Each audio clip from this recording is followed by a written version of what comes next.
Shonen Jump is the premier weekly magazine for young men. Even if you've never heard of Shonen Jump, you know some of their titles: Dragon Ball, Bleach, Naruto, and One Piece. They are famous for being home to some of the best-selling manga.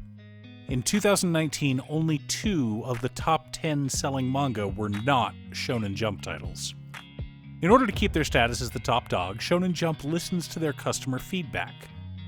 When readership drops off, they cancel a manga. There are always mangaka hungry to take their place, so we regularly get new manga. The manga will go on for 20 or so chapters and then get canceled. For every manga that has hundreds of chapters, there are dozens more that get canceled before they make it to the 6-month mark. It doesn't mean you shouldn't read them, of course. It just means you can read the whole story in a few hours. Welcome once again to Musings by Danon. If you're new here, my name is Danon. I've been watching anime since 1985, and I'm currently reading over 500 manga or light novel series. As someone who has read a lot of manga and seen a lot of anime, as well as studied genre and story structure, I feel I have a pretty good grasp on which manga are worth your time, depending on your tastes. Which brings us to the subject of today's video, Tokyo Demon Bride Story. Huge thanks to Waffles for sponsoring this video. But before we get started, I'd like to quickly ask you to like and subscribe. It really does help the channel, and it's free. With that out of the way, let's get into the video. Genta Hanafuda is a hard-working young man, but no matter how hard he works, there's just never enough money to pay for all the bills. Taxes, medical bills, repairing their old broken-down house. At least everyone's healthy. One day, he gets a rather strange visitor.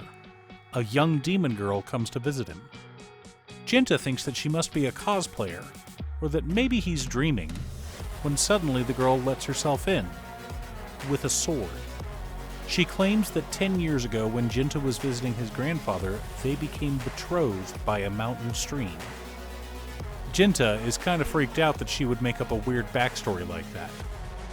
The demon girl apologizes for bringing out her katana. She only brought it because there might be some women buzzing around Genta that she would have to kill. Of course, Genta thinks she's some weirdo playing a trick on him. So as proof, Manaka Doji, who claims to be a demon princess, summons her allies. Not knowing what to do, Genta leaves for school. On the way home, he encounters his big sister. Genta's not sure if what happened this morning was a dream or what, but his sister is there to tease him about having otaku dreams again.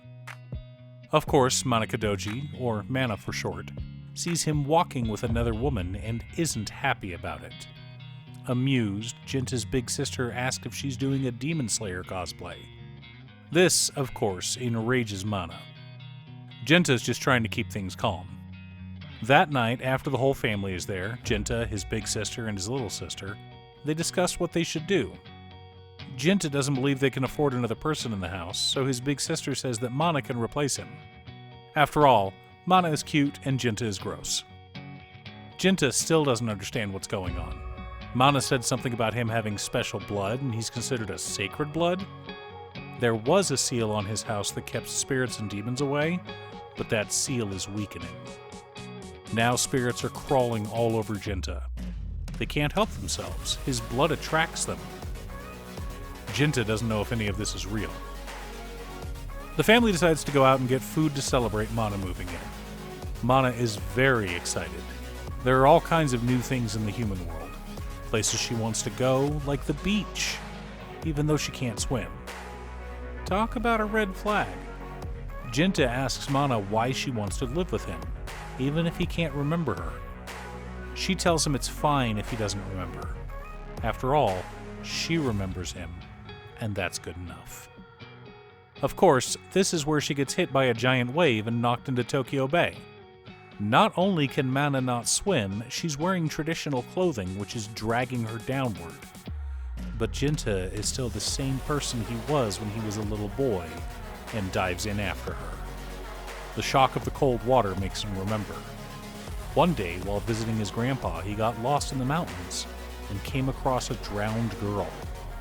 A beautiful girl who wasn't breathing. He performed CPR on her and saved her life. Genta breaks the surface of Tokyo Bay, Mana on his back, but before the two can catch their breath, a frog spirit attacks them. This time, it's up to Mana to save Jinta. Of course, she wins the fight and comes to live with Jinta, but the story doesn't go much further than this. Later on, Jinta learns a bit about his grandfather's legacy and ways to fight against demons, but we never really get to see Jinta and Mana's relationship blossom, because the series ends after only 29 chapters. Now, this wasn't a bad series, but it wasn't great either. And in this age of manga like Spy Family, Sakamoto Days, Blue Box, and Akane Banashi, being pretty good is a death knell. You have to be exceptional to compete in Shonen Jump. The biggest thing the editors at Shonen Jump look for is readership.